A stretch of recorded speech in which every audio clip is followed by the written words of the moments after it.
வணக்கம் நண்பர்களே! முதன்முறையாக காரனுடை அருகே உள்ள கல்லுக்கட்டி சித்தர் கல்லாலயத்துக்கு சென்றிருந்தேன். மிக அமைதியான சூழ்நிலை, நல்ல தரிசனம் கிடைத்தது.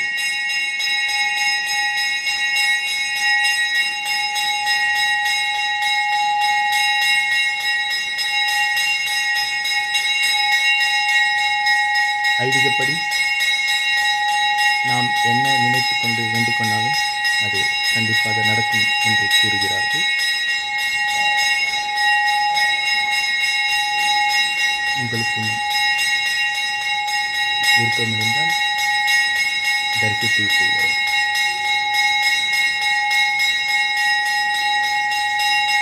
மேலும் முக்கியமாக இவர்கள் 365 நாட்களும் அன்னதானம் அளிக்கிறார்கள்.